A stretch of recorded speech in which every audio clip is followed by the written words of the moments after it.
Creative Minds Global School welcomes you to the world of bright future. Around 1 lakh square feet ultra-modern school campus open its door to ensure international level studies.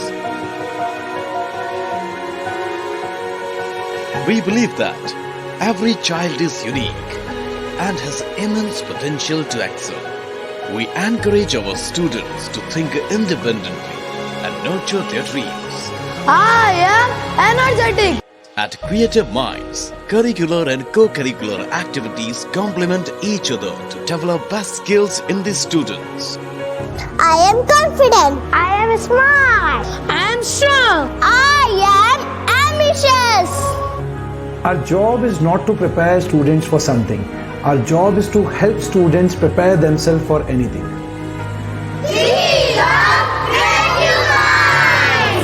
Opposite Gopi Ki Thani off Neemach Manasa Road behind Maheshwari Warehouse, Neemach. For any inquiries, please call on 87703 49336.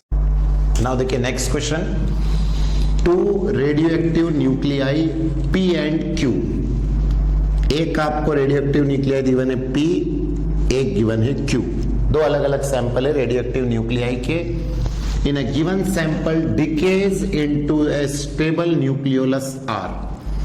P भी R में बदला, Q भी R में बदला. ये इनका stable nucleus बन गया.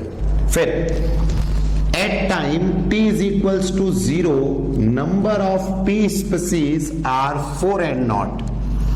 टाइम 0 पे ये था 4 and naught. शुरू में P and that of Q are N naught, और क्यू का t इज इक्वल्स टू 0 पे एन नॉट. तो टाइम 0 पे p का 4 एन नॉट, q का N naught. Half life of p is 1 minute, और p की आपको हाफ लाइफ गिवन है 1 minute, whereas that of q is 2 minute, और इसकी हाफ लाइफ q की इज 2 मिनट. क्वेश्चन समझ में आता जा रहा है. इनिशियली p था 4 एन नॉट, q था एन नॉट. इसकी हाफ लाइफ है 1 मिनट, इसकी है 2 minute. Initially there are no nuclei of r. r का कोई न्यूक्लियाई नहीं है प्रेजेंट इन द सैंपल. अब बोल रहे हैं when number of p and q are equal, जब इन दोनों के नंबर इक्वल हो जाए. शुरू में तो इक्वल नहीं है, ये 4 गुना है, ये एन नॉट है. तो अगर ये दोनों नंबर बराबर हो जाएं तो the number of nuclei of R present in the sample will be. R के कितने होंगे ये आपको बताना है. Present in the sample R में नंबर ऑफ न्यूक्लियाई.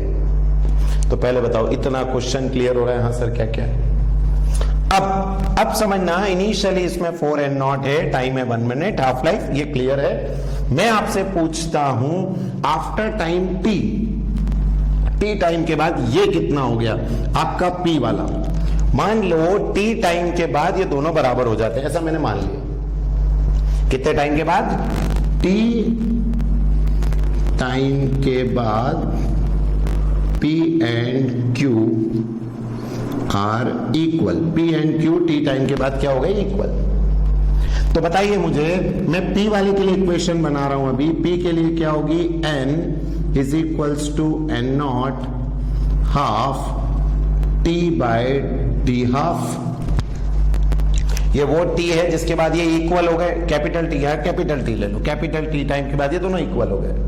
तो बताइए P के लिए इक्वेशन क्या बनेगी? n of P is equals to n naught. कितना था उसमें शुरुआत में? 4 n naught half t by 1. Half life is 1. तो आपकी इक्वेशन आ गई. Number of atoms of P is 4 and not half की पावर t. ये इसकी इक्वेशन. अब दूसरा q के लिए बनाते हैं. तो बताओ q की इक्वेशन अब क्या आ जाएगी? सब पहले n is equals to n naught half कितना? t by t half. n of q is equals to n naught की जगह n नॉट ही है इसमें, तो हाफ t बाय 2. ये q के आ गए. और दोनों नंबर एटम्स बराबर, मतलब np और nq बराबर. दोनों को इक्वेट करो, कितना आ जाएगा? np is equals to nq. What is the value of np? 4 n naught half t is equals to, यहां आ जाएगा n naught half t by 2. n naught से n नॉट क्या हो गया? कैंसिल. कितना बच गया? 4. और मैं इसको यहां नीचे भेज रहा हूं, तो 4 इज इक्वल्स टू कितना आ जाएगा 1/2 की पावर t/2 बाय 1/2 की power t। Base same, power minus हो जाएंगी, कितना बनेगा 4 इज इक्वल्स टू 1/2 की पावर t/2 माइनस t, कितना आ जाएगा 4 इज इक्वल्स टू 1/2 की पावर माइनस t/2, और माइनस हटाना हो तो इसको मैं क्या लिख सकता हूं 4 इज इक्वल्स टू 2 की पावर t/2। कर सकते हैं सब, पहले यहां पर लिख लो 1 की पावर तो कुछ भी कोई मतलब ही, तो 2 की पावर माइनस t/2 ऊपर भेज दिया, और अब 4 को क्या लिख सकते हैं 2 की पावर 2 इक्वल टू 2 t की पावर t/2, और अब power equate 2 is equals to t/2, तो t आ गया 4। तो पहले तो हमने ये निकाला कि किस टाइम पे ये दोनों इक्वेट होंगे। है बहुत सिंपल, बस लेंदी क्वेश्चन है कि सर पहले p के नंबर निकाले आफ्टर टाइम t, q के नंबर निकाले आफ्टर टाइम t, और हमने कहा t टाइम के बाद दोनों बराबर, दोनों को इक्वेट किया और टाइम निकाल लिया। अब बताइए मुझे कि p के नंबर कितने हो जाएंगे t टाइम के बाद, वैल्यू पुट करना है इसमें। तो number of atoms of p is 4 n0 half की पावर 4, क्योंकि 4 वहां गिवन है। ये नंबर ऑफ एटम्स p बाद में बचेंगे, तो कितना आ गया आपके पास np is equals to 4 n0 by 1 की पावर हो जाएगा 16, तो आ गया n0 बाय 4। मतलब इतने टाइम के बाद p के एटम कितने बचे n0 बाय 4।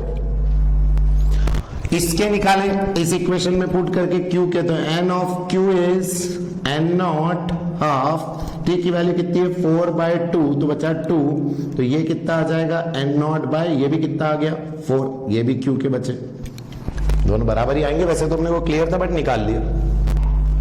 अब पहले कितना था n0 n, समझना, पहले ये कितना था n0, अब n0 में से ये कितना बच गया सर, ये बच गया n0 बाय 4, मतलब कन्वर्ट कितना हो गया 3/4 n0। n0 में से बचा n0 बाय 4, तो 3/4 कन्वर्ट। ऐसे यहां 4 n0 था, उसमें से कितना बच गया n0 बाय 4, तो कन्वर्ट कितना हुआ 4 n0 माइनस n0 बाय 4। 4 बोलो LCM, 16 n0 minus n0, 15 n0 बाय 4।